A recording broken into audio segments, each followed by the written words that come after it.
बाळापूर तालुक्यातील लोहारा हाता गावात रेती घाटांचे लिलाव झाले असले तरी प्रत्यक्षात येथे नियमांची पायमल्ली होत असल्याचे चित्र समोर येत आहे.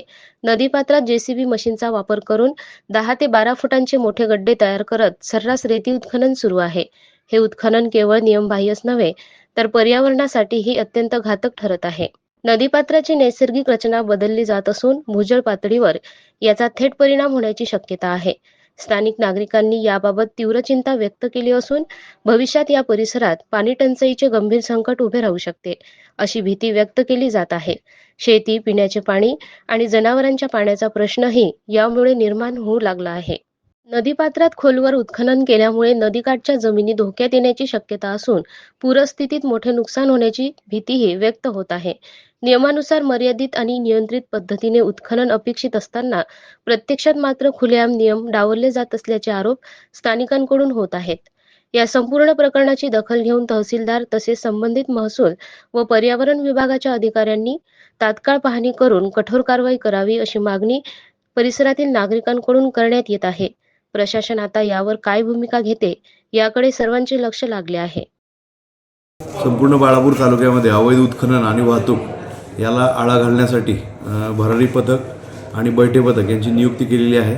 त्यामुळे आपल्याला अवैध उत्खनन आणि वाहतूक करताना जर कोणी आढळलं तर आपण त्याच्यावर नियमानुसार दंडात्मक कारवाई करू आणि त्यांच्यावर गुन्हे दाखल करू आपण. आणि त्याचे निर्देश माननीय जिल्हाधिकारी मॅडम यांनी दिलेले आहेत, माननीय SDO सरांनी दिलेले आहेत आणि आपले 24/7 भरारी पथक आपले कार्यरत राहणार आहे. ज्या ठिकाणी उत्खनन झालं आहे त्यांना दंड पण सुद्धा दंडात्मक कारवाई पण करणारच आहे.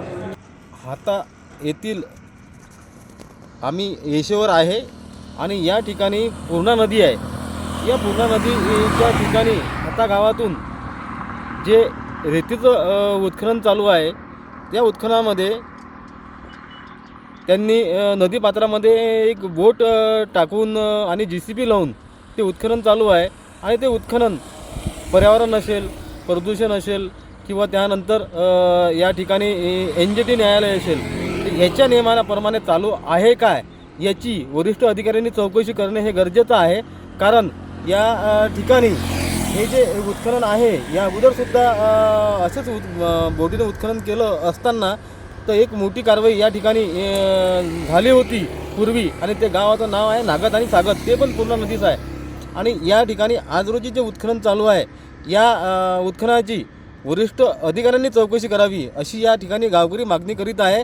आणि हे कायदेशीर आहे किंवा त्यांच्या करारामध्ये असलेला हा प्रकार आहे काय हे सुद्धा या ठिकाणी जनसामान्यामध्ये चर्चा आहे. आणि तरीही वरिष्ठ जिल्हा खनिकर्म अधिकारी असतील किंवा जिल्हा अधिकारी असतील तर याच्यावर काय कारवाई करतील याकडे जनसामान्याचं लक्ष लागलेलं आहे. EN न्यूजसाठी गणेश सुरदुसे, अकोला, बाळापूर.